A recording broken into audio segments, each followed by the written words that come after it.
Quelques manips concernant les réseaux. Donc comme je vous l'ai dit, vos réseaux sociaux n'existeraient pas sans l'invention d'Internet. Avant de parler d'Internet, il faut que j'explique de quoi il s'agit. Donc Internet, c'est la connexion de différents réseaux entre eux. Quels étaient ces réseaux? À l'époque, il y avait principalement Ethernet et Token Ring.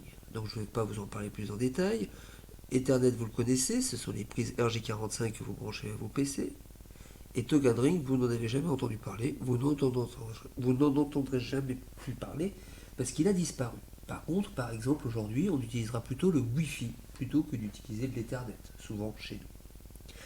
Alors, les machines, qu'elles fassent du Wi-Fi, de l'Internet, quoi que ce soit, elles ont toujours une adresse qui s'appelle une adresse MAC.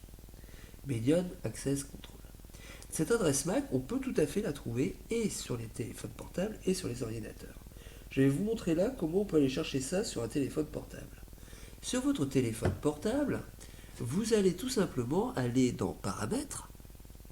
Et une fois que vous êtes dans Paramètres, eh bien, vous descendez, vous allez dans À propos du téléphone, de nouveau vous descendez, et là vous allez voir État. Et lorsque vous regardez État, eh bien ici, vous avez toutes les informations qui nous concernent. Alors, pour l'heure, on va noter gentiment simplement les informations, sans plus se poser de questions. Donc, j'ai ici adresse MAC Wi-Fi, c'est celle qui m'intéresse, donc je le note, 30 A1 FA 2F C9 4D. Et puis au passage, puisqu'on me donne l'information, je vais noter ce truc-là. Alors ce truc-là, on en parlera un peu plus tard. C'est donc 192, 168, 1, 30. C'est ce qu'on appelle une adresse IP. Voilà. Je note les deux, puisque quand j'arrive sur l'interface, on me fournit les deux. Ça, c'est pour mon téléphone portable. Donc j'ai inversé, hop, portable. Tac, PC.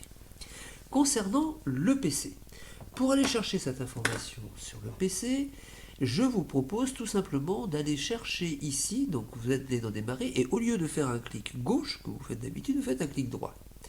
Quand vous faites un clic droit, vous avez ce menu-là, et là vous allez chercher Windows PowerShell. Windows PowerShell vous donne accès à ce genre de fenêtre qui permet en fait de taper des commandes. La commande que l'on va taper, la première commande que l'on va taper, c'est ipconfig /al. Là, il y a un programme qui vient de se lancer et ce programme me donne plein d'informations sur mon ordinateur, principalement sur ce qui concerne ses liaisons, ses connexions réseau. Donc vous voyez, ici c'est Ethernet, et ici par exemple c'est Wi-Fi, et ici par exemple c'est Bluetooth. Alors si je regarde ici Ethernet, Wi-Fi, eh bien je vais de nouveau tomber sur ici une adresse qui me parle d'adresse physique. L'adresse physique c'est l'adresse MAC. Donc je note ici 5C, 5F, 67. Ah oui, vous ne voyez pas, pardon. Hop là.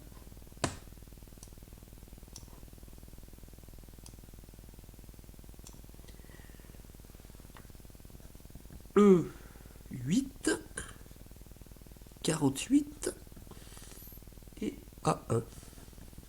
Ok. Et puis, je vais en profiter pour les prendre ici, cette information-là. Si vous regardez, cette information-là, c'est adresse IP. Alors, marqué V4, on en reparlera. Mais c'est l'adresse IP. Donc l'adresse IP ici, c'est 192, 168. Vous voyez, pour l'heure, c'est pareil qu'avant. 1. Et puis là, il y a un truc différent, c'est 26. Voilà.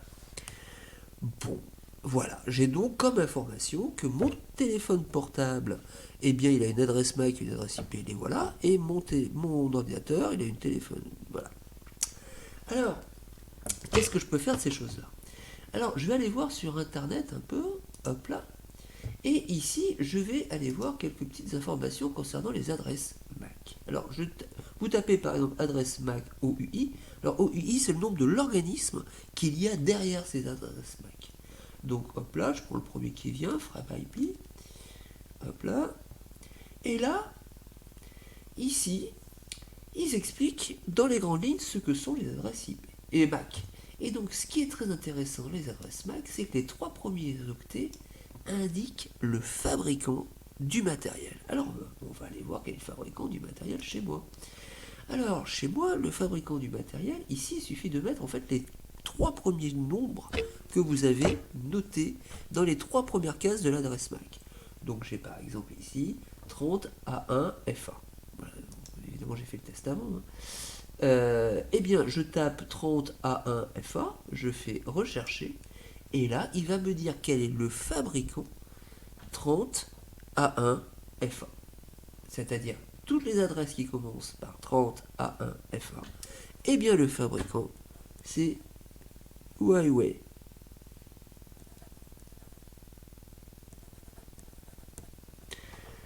Ok, je vais aller voir maintenant quel est le fabricant du matériel qu'il y a sur mon ordinateur, sur mon PC. Je retourne ici et là je tape l'adresse 5C, etc. Donc 5F67, hop là, je fais rechercher. Et là il va me trouver le fabricant de la carte qui est sur mon ordinateur. Et là il y a marqué Intel. Voilà. Donc on est bien d'accord que ça c'est vraiment quelque chose qui est donné à la fabrication de mon matériel. C'est le nom qu'il a quand il naît, quand il est fabriqué. Donc on pourrait comparer ça à son nom.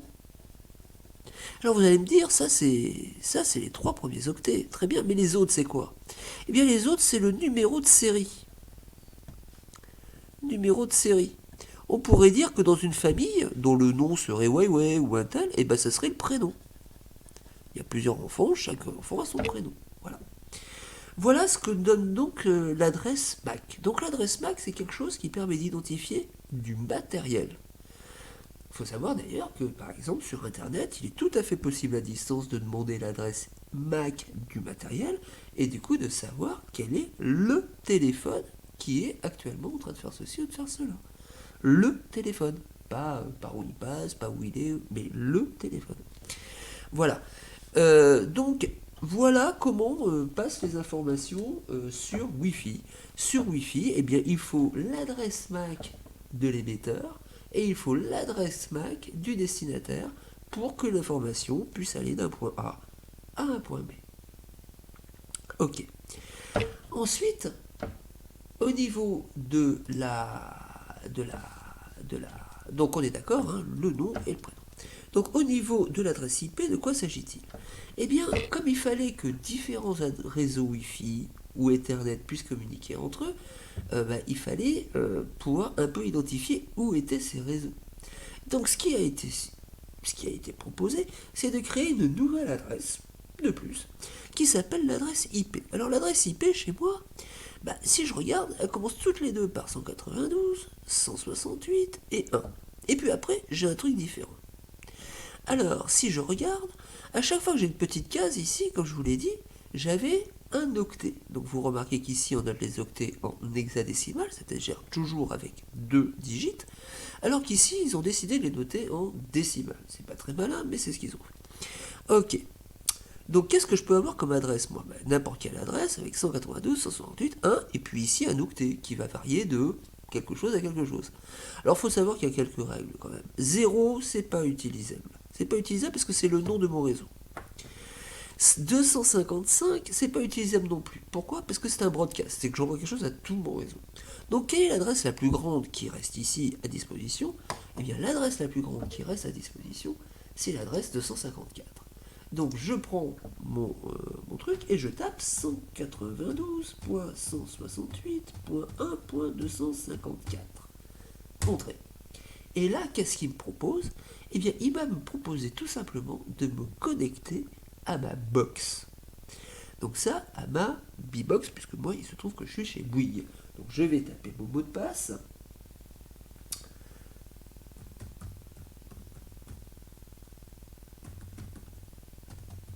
Voilà.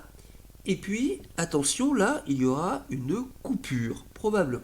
Et là, j'ai les adresses, là, j'ai tout mon réseau à la maison. Et si je regarde, par exemple, donc moi, j'ai un Huawei, c'est peut-être celui-là, si je clique ici, je dois avoir la possibilité ici d'avoir les informations détaillées. Et effectivement, c'est le mien. Ah non, c'est pas le mien celui-là. Celui-là, c'est pas le mien. Pardon. Hop là. Alors, c'est quoi le mien? C'est peut-être celui-là. Hop là. Tac, information détaillée. Le voilà. C'est le mien. Vous voyez ici, je reconnais l'adresse que j'avais notée sur la feuille. Voilà quel est donc mon portable. Alors, c'est bizarre, il est juste à côté, mais bon, bref. Voilà. Donc là, je suis chez moi, je suis sur mon petit réseau à moi. Donc ce qui est intéressant ici de remarquer, c'est que vous allez avoir ici, eh bien, l'adresse. Donc ça, hop, c'est le réseau. Pardon, je le note. Hop là. Donc ces trois-là, c'est le réseau. Et ça, c'est l'adresse, la machine dans le réseau.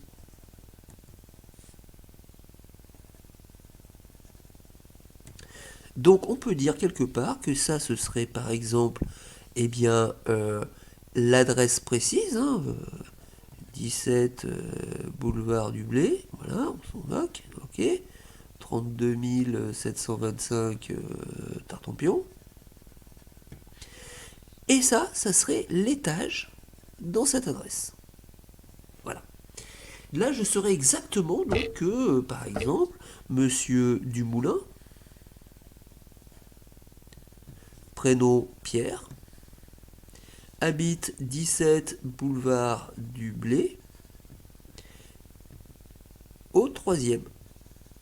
Voilà. En ayant et l'adresse MAC et l'adresse IP, j'ai toutes les informations nécessaires sur la machine. Alors maintenant, évidemment, il y a quand même une petite complication dans cette affaire, c'est qu'il va falloir qu'il y ait à un moment donné une conversion possible entre l'adresse IP et l'adresse MAC. Alors pourquoi? Eh bien vous voyez bien que tout à l'heure, lorsque j'ai fait ma commande là, j'ai commandé quoi? J'ai commandé à mon système d'aller à l'adresse 192.168.1.254. J'ignorais complètement l'adresse MAC de cette machine, qui est donc ma B-Box. Alors, comment cela se fonctionne-t-il? Eh bien, cela fonctionne grâce à un système. Voilà, je retourne ici dans le PowerShell, grâce à un système qui s'appelle le système ARP. Alors, je vous montre. Je tape ARP -A, je crois. Voilà. Et là, je me rends compte que mon ordinateur, à chaque instant, il est capable de me faire une traduction. Il est capable de me dire, par exemple, que l'adresse 192.168.1.254, donc l'adresse de MacBox, elle a pour adresse Mac B8D9 4D 4E EC 89 1C. On va regarder d'ailleurs au passage, on va prendre ce nombre et on va aller regarder quel est le fabricant de la carte qui est sur ma B-Box. Donc on a dit B8 D9 4D. Je retourne ici à ma liste OUI, hop là, et je vais aller regarder le fabricant de la carte. Donc je tape B8 D9 4D. Hop là. Et là, je vais avoir complètement, voilà, donc constructeur, c'est Sagemcom. Donc Sagemcom service, ok, voilà. Voilà, je vais pas aller beaucoup plus loin avec vous aujourd'hui. Vous avez là déjà un certain nombre d'informations à digérer. Je souhaite que vous reveniez avec, lorsqu'on se reverra, puisque la prochaine fois peut-être qu'on va se voir du coup, avec ce tableau rempli, d'accord? Hop là, rempli. Alors correctement, hein, vous ne faites pas comme moi, vous inversez pas, vous faites attention, voilà. Avec ce tableau rempli, parce qu'on va faire un peu des études là-dessus, on va regarder 2-3 autres choses. Voilà. Bonnes vacances à vous.